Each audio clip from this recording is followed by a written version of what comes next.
Hello and welcome to episode 19 of the In the Clutch podcast. My name is Drew Clutchy and I'm here alongside my co-host Jeremy Wilson. Where on this podcast today, we're not going to talk about the Lakers and the Nets. They're eliminated. I know on ESPN TV and some other basketball podcasts, they've been covering it. We're not going to. We're done with that. We're going to talk about teams that are actually still playing basketball. Yeah, all we're going to say about them is that they were both bad. Neither of them were ever real threats this year, and we can talk about them in the offseason. Exactly. We're done with that. We're moving on. So we missed last week's episode just because we were a little bit busy. Our schedules were tied up.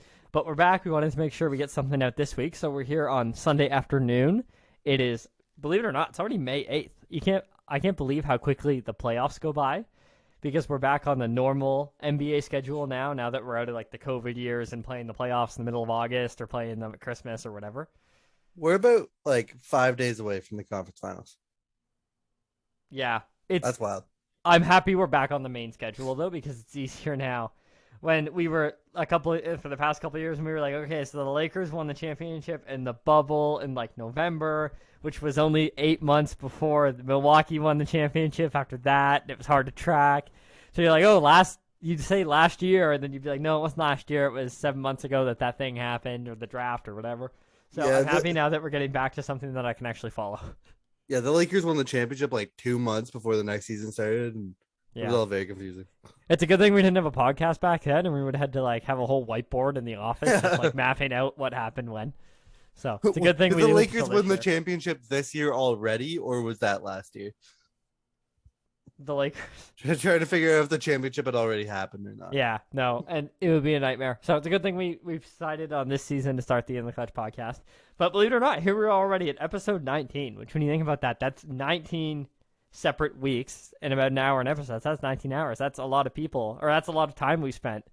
And hopefully a lot of people listening. Well, yeah, and we appreciate everybody who's still here, because if you're here now after 19 episodes, that's like a certain level of commitment right there. And you must not hate us, so we appreciate that. Yeah, well, that too. And if you're here for the first time, we're glad to have you, and hopefully you like our content. So to go on a little bit of a tangent there, but to bring it back, so the reason that was all relevant is because we're about a week behind, we're just going to touch on quickly the Siakam Embiid thing. So obviously, Jared and I are both heartbroken. The Toronto Raptors have been eliminated from the 2022 NBA playoffs. And it finished on an interesting note because the Raptors went down 3-0 and then came back and made it 3-2, which not that those games were super meaningful because you're never expecting to win 4 in a row. It's never happened. But then we get to Game 6. I was expecting to win 4 in a row a little bit. Oh, okay, well, I was not expecting to win 4 in a row. We can move on. Yeah, so we get into Game 6, and here we are, and Raptors get killed the whole game. Like, we're down like 20, we're down 25, and I think we lost by 34 or something. Yeah, the third quarter, they outscored us by like 20, and then it was game over. Yeah, we were already down like 9, though, going in the third. Yeah. So it wasn't great, but then we're really down, and like we were down by like 30 or something, and there was about 6 minutes left in the game, and Doc Rivers kept all his starters in, and Embiid got a big bucket, and then he did his stupid airplane celebration thing, and then 10 seconds later, Siakam just threw his elbow through his face. So that's not particularly relevant because the Raptors were down by 30 and with 4 minutes to go and it was done. But what does make it relevant is that Embiid missed games 1 and 2 against Miami with a broken face. I'd just like to point out to everybody who didn't actually see that play, Siakam wasn't throwing an elbow. Siakam was doing a sort of Euro step, and as he pulled through, caught Embiid in the face. And yeah, he fractured like it was called an orbital fracture. It's around the eye socket, I think. And I agree that he didn't like throw it through his face. Like, it was a Euro step play where the elbow just came up high. And Embiid, if you dive deeper into the play, Embiid was caught in no man's land, like in terms of as a defender, where he wasn't quite in a position to take a charge or contest, and he came over as the help, and it was a messed up play.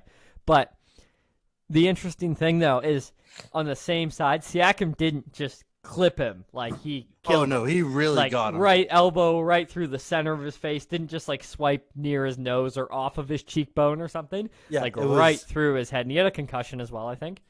So, it's interesting because, obviously, that you can't, like, they're not going to suspend Siakam because the Raptors are already eliminated. And I don't know. I think he got a flagrant 1 on the play. I don't even think they give him a flagrant 2. Right. But it's interesting because then now Joel Embiid, who already is dealing with a finger that he's going to have surgery on at the end of the year, misses games 1 and 2 against Miami, and they get killed in both games, like Philly does, and then Embiid comes back in game 3 and they win. So now they're down 2-1. Yeah, and we can move on to what happened in games 1 and 2 with James Harden in a second. But um, shout out to Embiid for playing game 3 through uh orbital fracture, a concussion, and a torn ligament in his thumb. Right. And he didn't have like a Joel Embiid type game. I think he had 18 and 11. Right. But just his presence on the floor changes the entire game. And Yeah. I Well, don't think he's the 76ers really stand a chance in the series. I think it probably ends in 6, but I like good for Embiid for playing through all that injury. I agree. Like I totally respect that. And the only interesting thing that really stands out to me about the whole situation, because obviously, like I said, Raptors were down by 25 and there were 4 minutes to go, is Yeah. Doc Rivers is under a lot of fire because he didn't take his starters out. But normally, the winning team follows the cue of the losing team. So when the losing team takes their starters out, that's when the winning team subs their starters out. When the losing team has signaled essentially that they're giving up.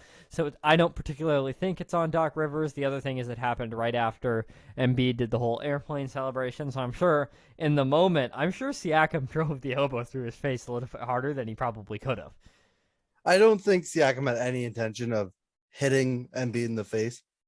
I don't know if you're implying that there was intention there. I do think it's kind of on Doc Rivers. They were again like 25 with 4 minutes left. Like Right. get Joel Embiid out of the game because that could happen. But here's my theory on that is, and I understand like you do it habitually, right? Like you get your star players out of the game at the Right. end to avoid injury to give them rest. Like all the fourth quarters that Steph Curry didn't play through the Warriors 73-9 era because he didn't have to play because they were up by 30. You Sure. do that. But if you look at on a whole, the amount of minutes that an NBA starter, so 34 minutes a game times 70 games, let's say, the amount of minutes they play in a season versus the amount of minutes they miss due to injury is already like they play far more minutes than they miss. And Right. then if you look at like statistically, I'm sure the odds of an injury happening actually in those final 4 minutes of a blowout game is so statistically small. So Right. I understand that like Doc Rivers should have pulled his players out because they were up by a lot, and it was like Toronto was probably going to lose like 99.999%. But at the same time, to me, it's like if he called a timeout right there, obviously nothing would have happened, and he would have gotten Embiid out of the game. Or contrarily, like he was probably waiting 2 more possessions, and just Right. the statistical chances that happened, I think, are already so small. Yeah, I just think the game was already over and you could have gotten them out earlier. Right. But all the same, yeah, it's not entirely on Doc Rivers. Again, like I feel like a lot of times starters play a little bit longer than I expect them to, and what I feel like should be garbage time. Right. Um, but yeah, we can go to the first couple games of that series where the 76ers really could have used the James Harden game, and they did not get one. Yeah. So I'm an interesting opinion, which is not I'm by no means obviously the first person or the only person to have this opinion. I think what you get from James Harden now is what you get from James Harden. It's like I don't think that he needs to be out there 32, 6 and 10 or something like old James Harden or 36 points per game. Because when you look at the way James Harden used to get his points, he used to get like 14 points a game in the free throw line. So Right. now he's going to the free throw line like for 4 shots a game, and he's scoring like 10 to 12 points less because they're not coming. So now he's like, forget the fact that he's like 18 points or something in this series or in the playoffs or whatever.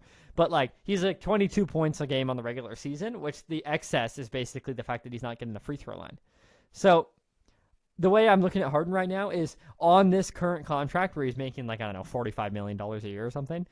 It's a problem right now, but I think if you don't sign him to a max going forward, or you make a deal that has a whole bunch of contingencies and bonuses to it, that I don't actually think it's fair to hold Harden to be like, oh, he's not Houston Harden anymore. Well, yeah, he's not Houston Harden anymore, but that's okay as long as the contract changes to reflect it.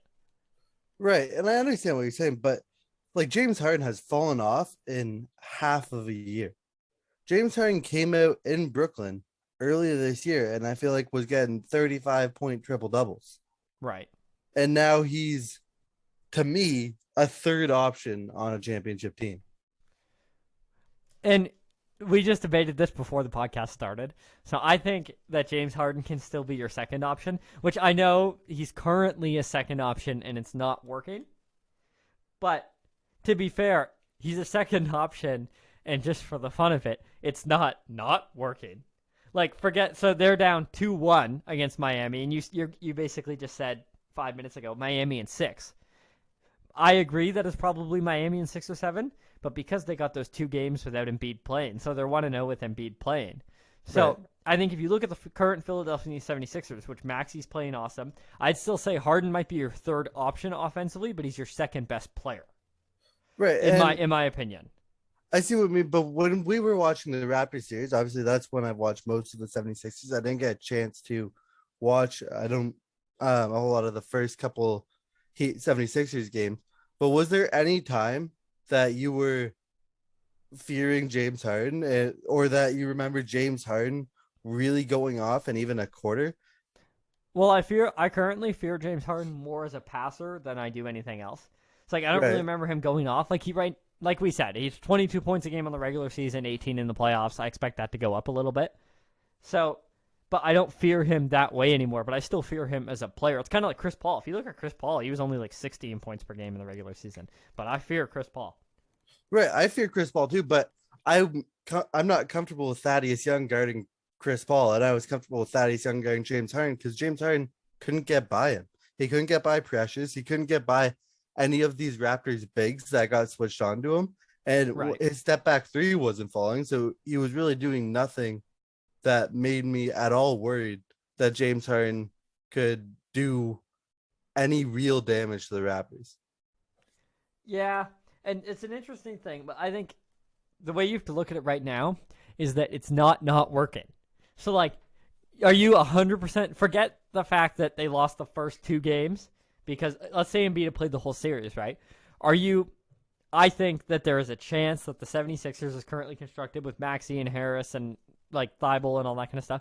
They could have won a championship this year had they gotten a true 7-game fight against Miami, even if Kyle Lowry had played all the games too, because he's also out. So I think it's unfair at this exact moment to look at Harden and be like, it's not working because we don't know yet 100% sure. You can't say it's not working, but that's because Tyrese Maxey has turned into, at worst, a 3, and Tobias Harris has always been a 3, and Danny Green was their leading scorer last game. Like, the 76ers have a lot of good players around them, and Tyrese Maxey has turned himself into a really, really good point guard. Right. And it seems that when Embiid is out, the person who takes over isn't Harden, it's Tyrese Maxey.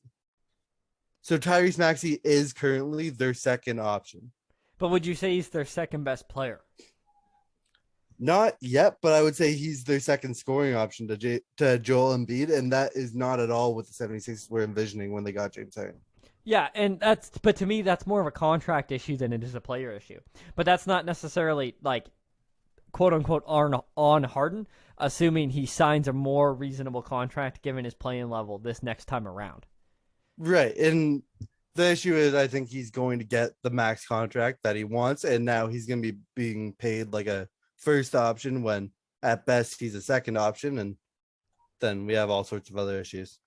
Yeah, I believe there are a lot of players, and Chris Paul was in this boat for a couple seasons, and Blake Griffin, Andre Drummond, the list goes on and on. John Wall, they're not bad. Well, Blake Griffin is a bad player now, but like generally speaking, like Drummond's a great example. Drummond's a good player either. Chris Paul is obviously a great example, except he's even rebounded and turned into a top point guard again. But like they're not bad players, and especially with John Wall too, they're just on bad deals. And to me, where the rubber really hits the road is, it's not even their fault that they're on a bad deal, because I'm sure when they signed the 4-year or 5-year deal, they also thought they were still going to be excellent 5 years from now. It's when they go to sign their next contract, to me, that's when the responsibility is more so on the player. And a good example of that is Oladipo signed like the vet minimum or something to go play in Miami because he's coming off of all these injuries and stuff. So then, to me, that's where Oladipo's taken the responsibility off of himself to be a $25-30 million player because he didn't sign that contract. So now people are like, Oladipo's not what he used to, and that's a big problem. I'm like, no. Oladipo is currently playing as well as his contract could expect him to. Right. And that's the thing. James Harden's going to go out and get as much money as he can. Right. And he has every right to do that. I just don't think he's worth the amount of money that the 76ers are going to give him. Right. And I don't think anybody else would give him that kind of money, but I think Daryl Morey just might. Oh, I think he will get, well, I'm not 100% sure if he'll get the max or not. It's kind of tricky. But I think he'll get a very high-paying contract from somewhere, whether it be Philadelphia or elsewhere. Right. I think James Harden is now, to me, one of those players that if he's going to get a max contract, it has to be for a Knicks team or a Kings team or a team that's actually not good and just wants like box office. Well, and that's what Philly might tell him, right? Philly might be like, oh, yeah, you can have the max contract, but yeah, have fun in Sacramento. Yeah, go get it from the Knicks. Like, yeah, and if that happens, all the more power to him. But that's what I mean. That's what I think is fair. And if Harden wants to go do that, sure, because I think you are worth more on a team that normally doesn't get even good players or a team that wants to sell tickets or whatever, right? Yeah. So to me, it's not – I think it's unfair, which normally I don't defend players like Harden who don't try that hard and all that kind of stuff. But, like, I think it's unfair when he's at the end of his contract, which he probably expected that he'd still be a 35-point-per-game scorer at this point in his career because he's an NBA player and they're competitive, right? I think it's unfair to look at him and be like, this is on you. It's on him next year if he signs a $50 million contract to play alongside Embiid and continues to play like this, then it's on him. Well, I think it's still on him this year because we know James Harden hasn't been the type to really take care of himself like we see LeBron do or some of the really great players that stay great. Harden's not a stay ready, so you don't have to get ready player.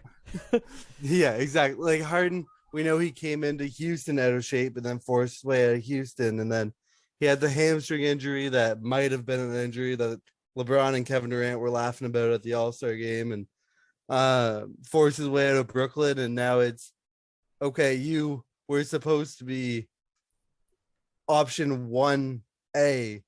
Or like option 1B, I guess, to Joel Embiid's 1A. But now he's 2A. He's 2B to Tyrese Maxey's 2A.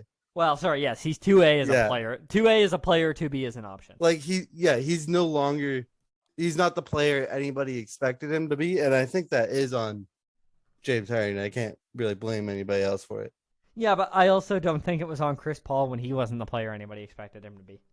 Yeah, and speaking of Chris Paul, like he is. I don't know if I was missing Chris Paul for years as a basketball fan or if he was just on teams that I didn't really care about because I wasn't really invested enough in the Lob City Clippers. But he has been incredible in the playoffs. And I don't know, you tell me he was always like this, but. So honestly, interestingly, I don't actually have that much to say about Chris Paul right now because it's kind of like watching LeBron or watching when you watch I'm a huge Warriors fan, watching Steph Curry, where what Chris Paul is doing to me is just Chris Paul, like peak Chris Paul. He's playing phenomenal.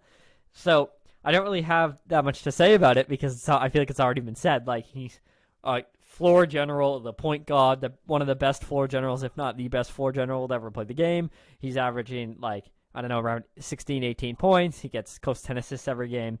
And he just controls the whole game, plays great defense. He's so smart, right?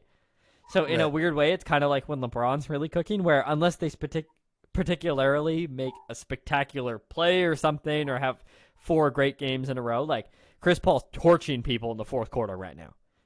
Right. Like he's dropping like 18 points in every fourth quarter, and that's incredible. But it's weird because it's just I don't really have anything else. It's not up and coming. It's not new. It's not, you know what I mean? I feel like I almost don't have anything else to say about Chris Paul other than he's incredible. Yeah, it's just such an interesting thing to watch because, I mean, Chris Paul he had a perfect game against the Pelicans where he shot like 16 for 16, and again he's taking over in like every fourth quarter, and it's just weird because it doesn't always look great. Right. He just never misses. Well, and to be fair, it's the mid-range pull-up that just always goes in. And that's like me because in a game to 8 in the park, I've had a perfect game where, you're playing 1s and 2s and you hit like a few threes in a row, and then they're expecting you to hit a three, and then you hit a layup, and all of a sudden your team is 8 points, right? So I can relate to the perfect game aspect of it, and maybe that's why I don't have that much to say about Chris Paul. Because you're just so much alike. Yeah, well, we're the same. Okay, I Like two peas in a pod, right? So, but yeah, I don't know. Like, it's just Chris Paul is incredible, but I don't have that much to add about it because I'm just like I expect, especially at this point, like the way he's played all season and the Suns having 64 wins. I basically just expect to see it now.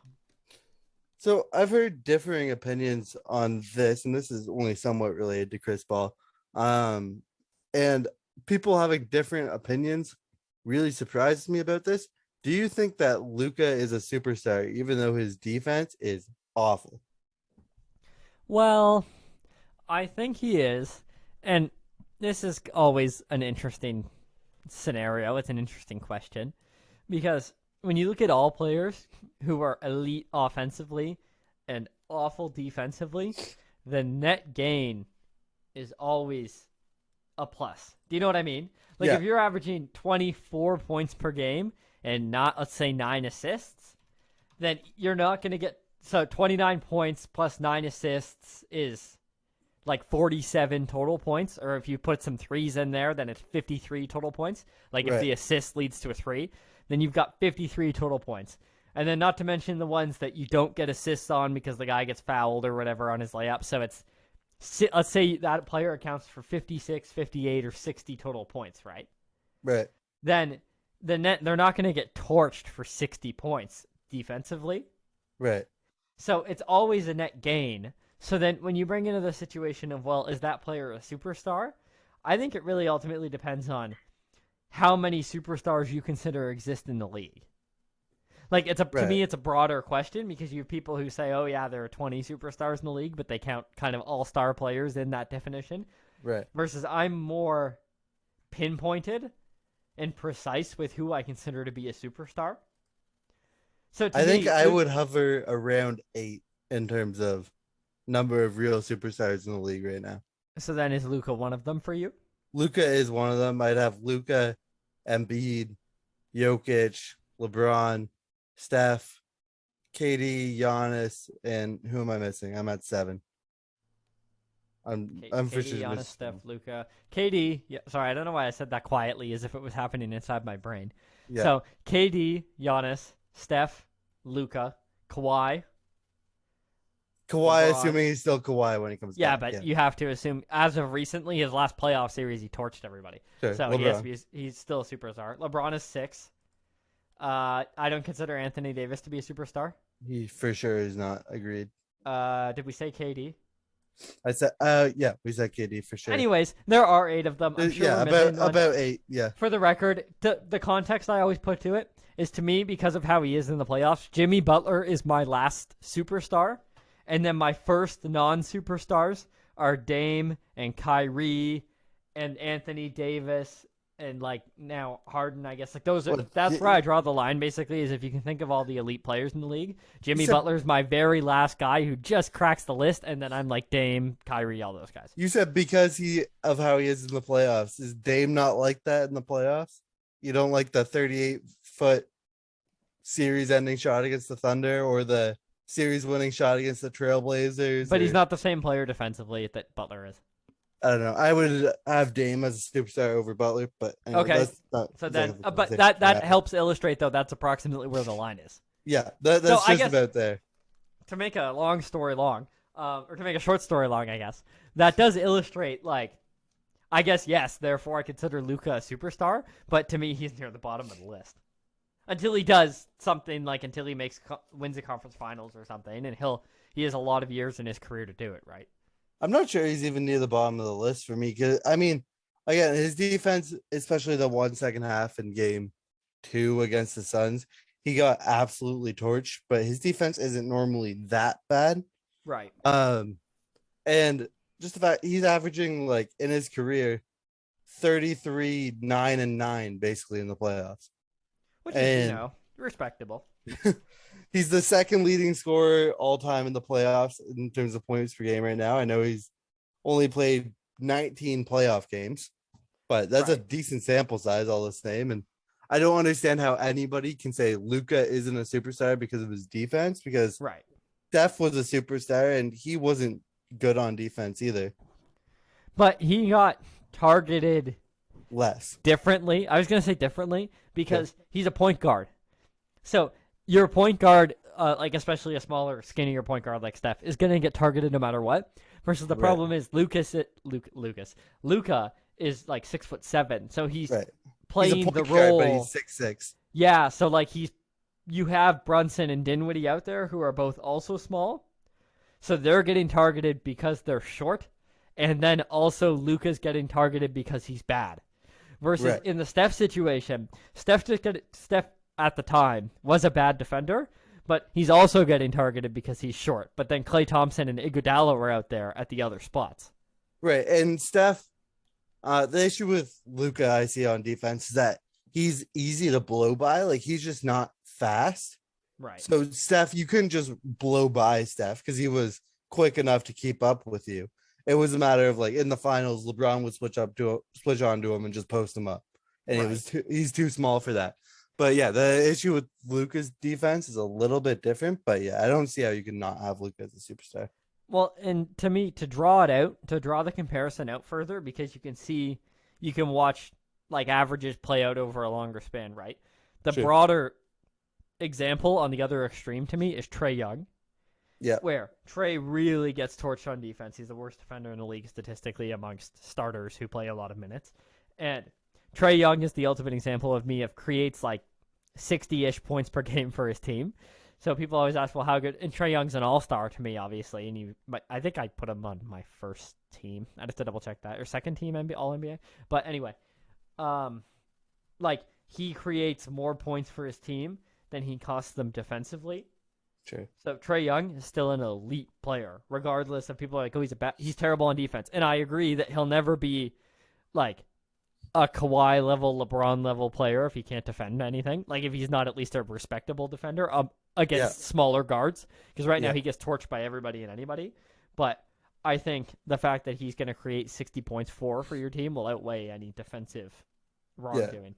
And you actually like you something you said reminded me of Trae Young earlier in the conversation when you said somebody who is that elite offensively, no matter how bad they are on defense, is always a net positive.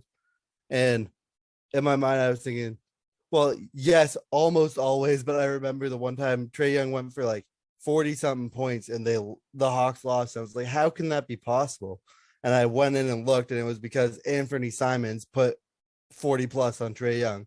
I was like, okay, so he was like a net zero because he was Yeah. so bad on defense that game that Anthony Simons just torched him. But again, like that's taking the worst defender possibly in the league into account. Well, that's so. exactly it. And like one of the shortest, skinniest guys in the league.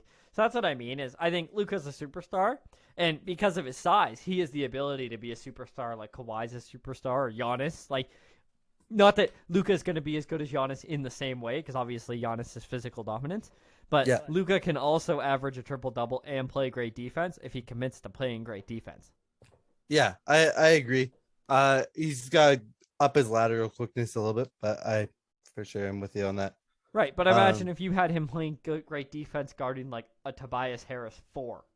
right, exactly. Then you'd be in business, right? And that's when you'd be like, wow, like if Luka could really lock down Tobias Harris, I get take like that matchup. That'd be a perfect matchup, right? Then now you have Dinwiddie and Brunson guarding like James Harden and Tyrese Maxey, and then Right. Luka's really locking down Harris, so that takes away that element. And if he can make a couple plays as a help defender, great. But right now you'd have Maxey and like Harris and a couple other people picking on, or yeah, you'd have Maxey and Harris picking on like Dinwiddie and Brunson just because they're short. But then Right, also you'd have Harris picking on Luka, right. and you'd have Maxey no would help. just You'd have blow no help right by defense. Luka. Yeah, Yeah, like that's what I mean. So if he could even get to a point where he could guard a 4 or like a slow 4 or like I'm trying to think like a Kyle Anderson kind of 4, or if he right, could guard like a Jaren Jackson Jr. and contain him, right. that'd be great, and that would really up his ability and prestige overall. Yeah, for sure. I don't know if you have anything you want to say about the actual I know we've talked a lot about players in the Maverick Sun series. I'm not sure we've actually talked that much about the actual series. I'm not sure if you have anything on that. Nothing particularly. Suns have won 64 games. They're going to beat the Mavericks in 6 or 7, in my opinion. I think it's kind of like any other. It's kind of like the Pelicans in the first round, Right. where it's like the Suns are going to get them. We're waiting to see how interesting they can make it. Right. And I mean, Even if the Suns get them in the fourth quarter of Game 7, where they all of a sudden go on a 10-0 run and win the game by 8, like they're going to get them, in my opinion. right. And Luca finally got some help last game, and Jalen Brunson put up like 26 or something. And Right. the Mavs are just outside of Luca, really not that good. So Well, they're not bad. they're not bad. They're just not. They don't have elite role players. They have good role players. Yeah, exactly. And they could use if Hardaway was not hurt, that would go a long way for them. Yeah, And make a for big sure. difference. So I think they're going to get, like, the Suns will get them, whether it's in Game 6 or whether it's in first half of Game 7 or whatever. I think the Suns will get them. So I don't particularly have too much to add until basically if we see an upset. Yeah. So For sure. another interesting thing we've seen in the past couple weeks of the NBA, and it's all in one series actually, is Memphis Golden State. Draymond gets suspended, and then the next game Dylan Brooks gets suspended. So we'll go Draymond first, just to go chronologically. Draymond didn't get suspended. Draymond Draymond got kicked out. He got a flagrant 2. Yeah. And then Dylan Brooks got suspended. So Draymond committed what is one of the dumbest fouls. Like, it's like a Jaren Jackson Jr., Karl Anthony Towns foul, where the guy's at like, he has like 3 fouls or 4 fouls or 5 fouls, and it's in the second quarter because these players foul a ton. Right. And he was not going to get to Brandon Clark in time. He was just going to like put in a dunk or something under the basket. And he hit him like in the face on the way by, kind of trying to block the shot, but then also just like grabbed his jersey and pulled him down. Right. Which that is like the dumbest foul, because not only was Draymond already at 3 fouls or something in the second quarter, but like to pull him down by the jersey, which that does not come up very often. Like, if you miss the ball, you never accidentally grab someone's jersey. Now he gets the flagrant 2. He gets kicked out of the game, and the Warriors actually go on to win the game because John Morant missed the game winner. Right. But like, as Draymond is such an important player, it's such a dumb foul to take. And I don't know if you have anything to add. I thought like they got the call right. It was a flagrant 2 because you don't accidentally pull somebody's jersey. I think it was good to not suspend him because nothing really happened. Like, nobody got hurt or anything. Yeah, I thought it was. I would have been okay if they had suspended him for that. I thought it was a pretty brutal foul in terms of not just the smack wasn't enough for me. Grabbing a guy's jersey while he's in the air and tugging him to the floor is just such a dangerous play that I would have been okay with a suspension in that case. Right. But I have no issue with them not suspending him. But I didn't think Dylan Brooks' foul was necessarily worse than Draymond's, and him getting suspended for it then to me doesn't necessarily line up. Right. No, that's fair. And so the interesting thing is, which I didn't realize this. Did you know that you have a quota for technical fouls in where you get suspended? So when Draymond got suspended against the Cavs in like 2016 or something, in the finals, it wasn't because he kicked J.R. Smith in the nuts or something? It was he hit LeBron. Yeah, below the belt. LeBron. Okay, so he hit. Oh, that's how professional of you. Thank you. I didn't say any bad words. He hit LeBron in the nuts, and I thought that was why he got suspended. But he didn't get suspended because he hit LeBron in the nuts, because he got too many technical fouls, and he's already approaching that again. Right. It was some accumulation of flagrants. Like, he had picked up 2 in previous rounds, and if you get, I don't know, 3 flagrant foul points or something in the playoffs, you get a 1-game suspension or something along those lines. So I believe if Draymond commits another flagrant foul, he will be automatically suspended for the following game. Which is obviously, I know we talk about it's Steph, Clay, and Dre, and the people talk about it's the Splash Bros, and like what makes the Warriors, but also I know there's the element of it's Steph and Dre that make the Warriors, right? And Dre even on his own on defense is the quarterback of the defense.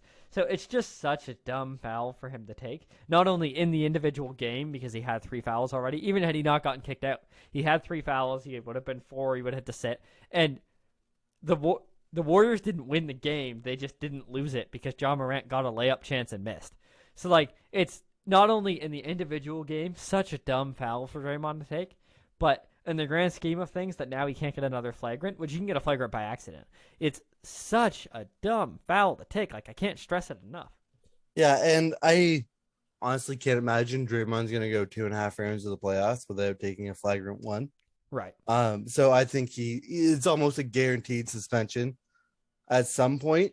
We'll just, I guess, see how much it hurts the Warriors if it comes to that. And that's what we'll have to wait and see, I guess. So then the other interesting foul in the series, which Dylan Brooks got suspended, was he was chasing down Gary Payton, who was going for a layup, and he just like killed him. He tackled him basically. Tackled him, hit him across the head with his forearm, like just killed him. And they basically called it or they gave him a suspension because there was no like basketball play to it. Like Dylan Brooks didn't even really jump. Like, he wasn't jumping for the ball. He didn't gain verticality. Right. He just moved horizontally through the air and smoked him. Right. And now Gary Payton's like broken his elbow or something, and he's gonna be out like at least 2 weeks.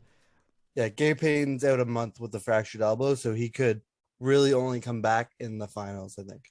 Right. So to me, that's another thing where super stupid play in terms of no NBA player should get hurt that way. Like, it's just as from the human perspective of it, like, sucks that he'd do that to Gary Payton, because you know the risk as a basketball player, not even at the NBA level. You know the risk when somebody's in the air, right? Yeah. But then the secondary aspect of that is, in a similar fashion, Dylan Brooks is the biggest plus minus in this series. Like, he's like plus 16 and however long he's been on the floor.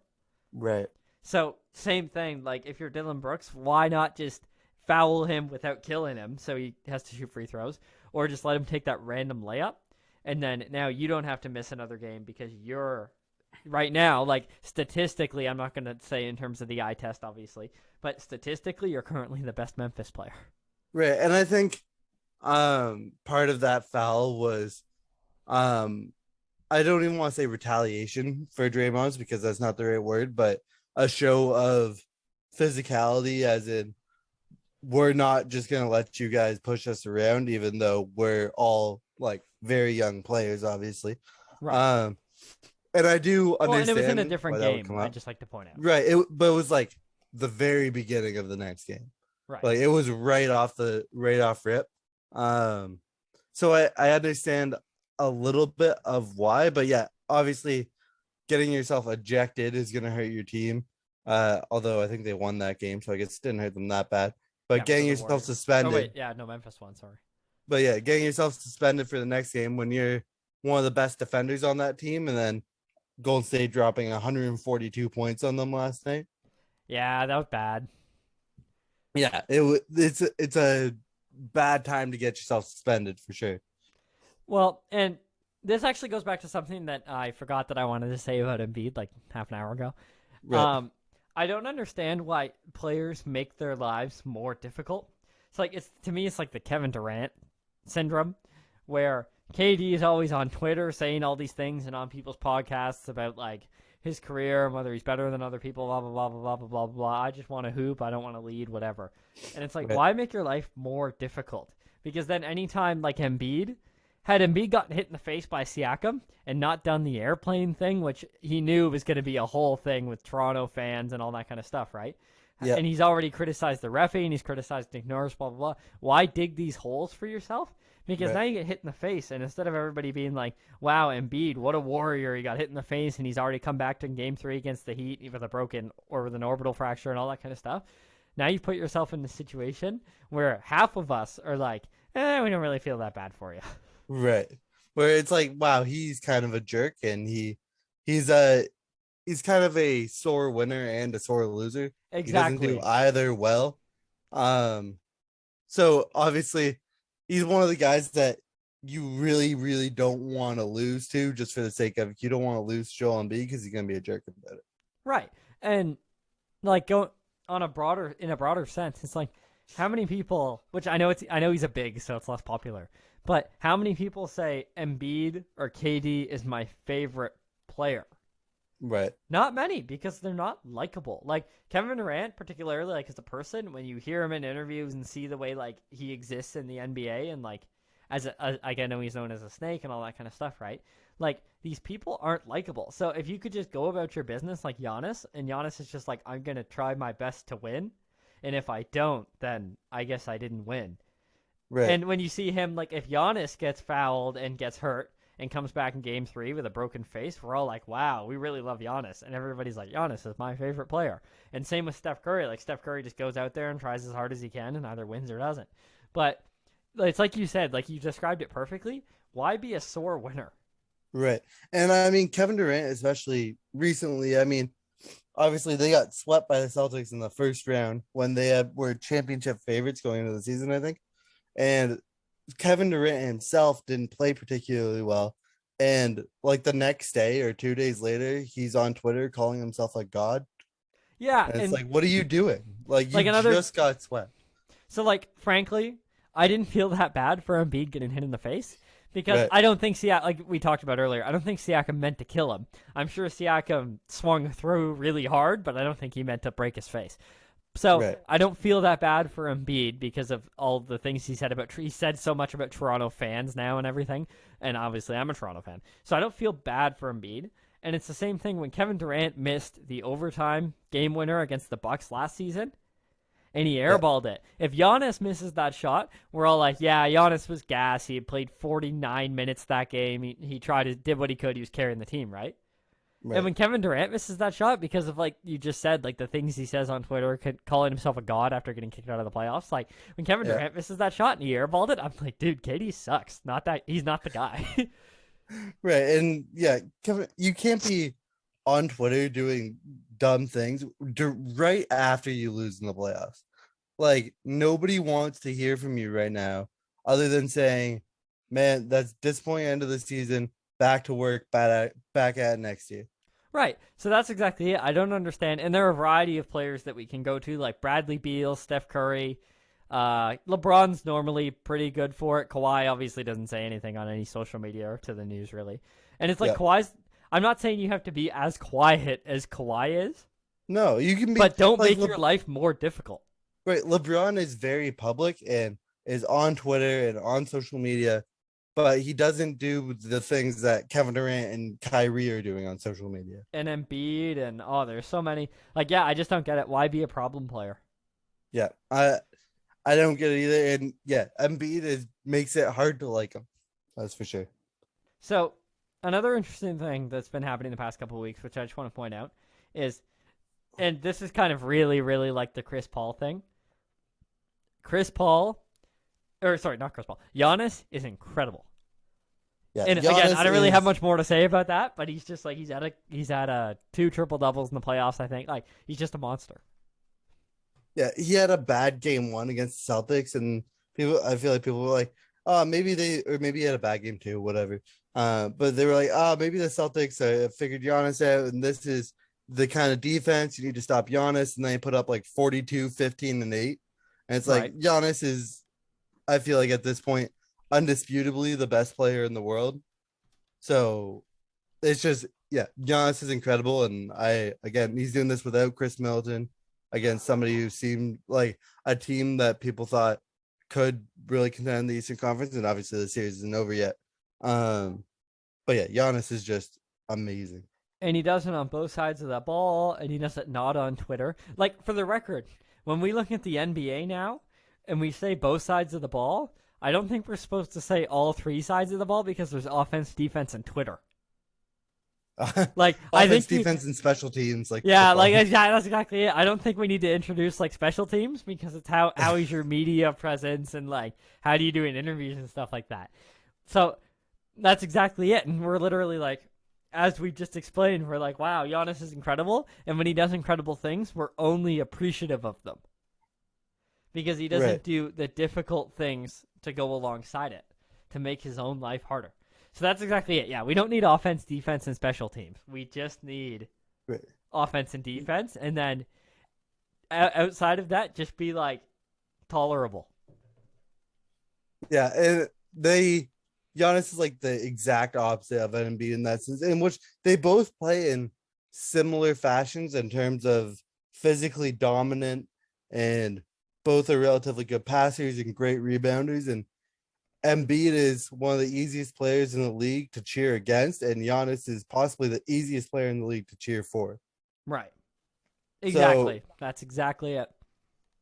Did you see or at least read about Jaylen Brown's game 1 performance?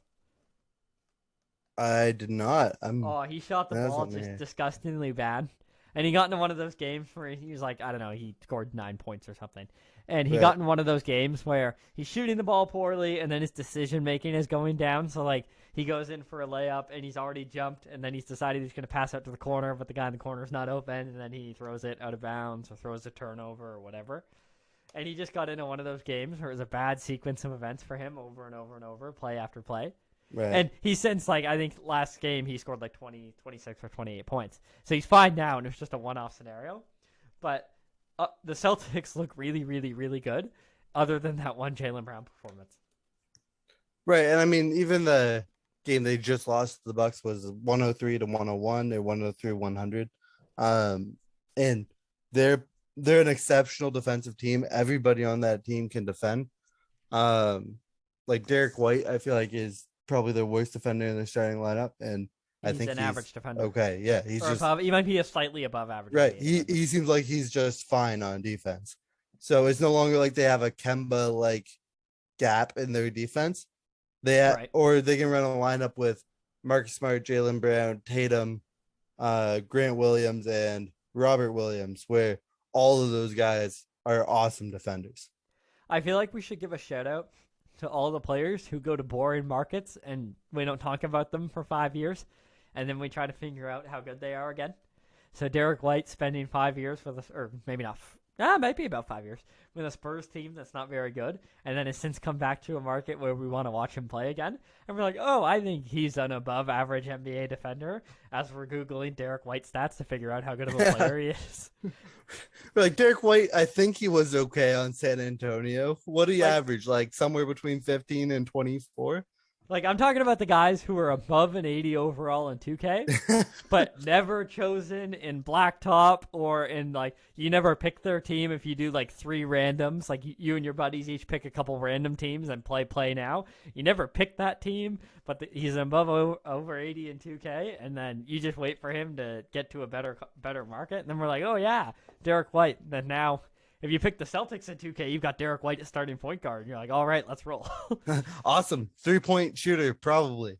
Exactly. Yeah, literally, you're clicking the up key on the arrow key. You're clicking What's the his up button. 3-point rating? Yeah. Yeah, pull up his stats because you know you're gonna start the ball with Tatum every possession, but you got him in the corner over there. So shout out to all of those players for just filling out roster spots on the NBA. Yeah. So we've hit Memphis. We've touched on every series, I think. Is there anything else you wanted to talk about before we wrap up in a couple minutes? Not particularly. I guess I think out of the first round, we pretty much got everything we thought we would. Yeah. In terms of like the Pelicans are out, unfortunately, Raptors are out, and they were out quicker than we thought, but not surprisingly, if that makes sense. Right. If somebody said Sixers and 6, you would have been like, yeah, that makes sense. Yep, Chicago Bulls are out. So Yeah, there's nothing. they're I not don't that think good. there's anything particularly surprising. And one thing that I've really noted, just as a general statement, is just that when you watch the 8 teams that are left now, you see why they're the 8 teams that are out. Right. And not in a bad way, but like the biggest thing, which I know I texted you about this last week. Me, when I watched a couple games now of Bucks Celtics. Yep. And you see, like, when you watch Raptors Sixers, you see the gap when you turn on Bucks Celtics, and like not only obviously do the Bucks have Giannis, which in itself is incredible, but like when he kicks it to the wide open corner 3, Bobby Portis hits the 3. Right. And Versus Brook Lopez hits the 3. Brook And Lopez Chris hits the Middleton 3, hits the like- 3. And Drew Holiday hits the 3. And Grayson Allen hits the 3. Exactly. Versus Chris Boucher hits the 3 sometimes, or hits 4 in a game and then none for 3 games Right. in a row. The only And- reliable shooter is Precious Achua. Yeah, and like, And Gary Trent, that's a obviously. problem. And like Kem Birch, like same thing. Like some games he plays great and gets 5 offensive rebounds, and then there's nothing. So you can see why, like, we called Philly in 6 or Philly in 7 or whatever, and they got them. But Right. you can definitely see why these teams are the teams that are remaining, and why Right. like the teams like the Pelicans and Toronto and Chicago, and like the Timberwolves are out, and same, like you could see the Nuggets are done, the Jazz are done. the Hawks are out, and you can just there's a gap. And like I always go back to, obviously the championship team that we know the best is the Toronto Raptors from 2019. Yeah. So I always go back to when you look at that team, we were flawless. Everybody could shoot a three, like at least reasonably well, including like Gasol. And then everybody was like at least an average defender, if not better, if not great. Right. You had no below average defenders on the floor. You had no below average 3-point shooters on the floor. Right. Everybody on that team could play. And it's the same with PJ Tucker when he was on the Bucks last year, and you look at last year's Bucks, same thing. Everybody could play. Right. So I just find that interesting because when you get to these later rounds, when you're looking at the early round of the playoffs, you're like, oh yeah, the Raptors could beat the Sixers. And then when you look at who's left now, you're like, no, they can't. Right. And I just want one question before we wrap up here. The Timberwolves, are they around to stay, or are they kind of what they are? I think they're borderline around to stay. I know we talked about this earlier when we were making the All-NBA teams. Yeah. Where that was like episode 14 or something, so a long time ago. Earlier is a couple months. Yeah. Where it depends on who comes back healthy. Because I could see the Timberwolves being the 12 seed next year if the Kawhi Clippers are phenomenally healthy with Paul George. If the Lakers somehow turn it around and Anthony Davis plays 81 games, well, not even if Anthony Davis plays 71 games next year, then the Lakers could find a way to work their way at least into the top 10. Right. So that's already two teams now that are kind of creeping up on the Timberwolves and starting to drop them out of contention. Right. And then from there, not to mention if like Zion plays a full season. Yep. Then now you've got the Pelicans that are also pushing like towards 46 or 47 wins or something like that, right? Yeah. So I just think there's too much up in the air. If you get a healthy Jamal Murray and Denver's rolling, if they put something around Dame this offseason and Portland works their way back in, if San Antonio stays the same and the Timberwolves stay the same, then they're going to be relatively the Timberwolves were a lot of games ahead of the Spurs this year, but like, you know what I mean? Right. I just find it hard to gauge Timberwolves because it seems like they could have had a decent shot at winning that series if they hadn't blown like 20-point leads in multiple games. So it seems like inexperience cost them a lot. Right. But again, who knows about like Towns is basically as good as Towns gonna get, and D'Angelo Russell didn't really show up, but Anthony Edwards could be a superstar. So who knows? Well, and the biggest thing to me is none of those players, not to open a new tangent, a new Pandora's box here, but none of those players are winning players. Like I know we talk about like Chris Paul's a winning player and stuff like that, because like not D'Angelo Russell and Karl-Anthony Towns don't consistently defend. They take dumb fouls, all that kind of stuff. They blow possessions. D'Angelo Russell takes dumb shots with 20 seconds on the shot clock, all that kind of stuff, right? Yeah, for sure. So I don't particularly think they'll go anywhere, but it just depends on how the rest of the West looks. Yeah, agreed. So I see here that you've got the interesting fact of the week, I guess was what we're going with this week. So hit us with what you have to end us off. I do. So in honor of us recording on Mother's Day, for those of you who weren't aware when we're recording, it's Sunday, it's Mother's Day. I'm going to go across one sport for a guy that I've never heard of before named Dallas Braden. He pitched for the Oakland Athletics, and he threw a perfect game on Mother's Day after having lost his mom as a teenager to cancer and had a moment on the field with his grandmother after the game. So just interesting fact, threw a perfect game on Mother's Day in honor of Mother's Day. Great Mother's Day. What a wonderful moment. Yeah. And was that just today? That was not just today. I have no idea what year it was, to be honest. But right. Still an incredible moment though. Sometimes things work out like that. Yeah. Just a cool thing and a great performance on Mother's Day. Absolutely. So that's all we've got for the In the Clutch podcast this week. Wow, I've stumbled over my words a lot. So that's all we've got for the In the Clutch podcast this week. We'd like to thank you for listening, and we'll see you next time.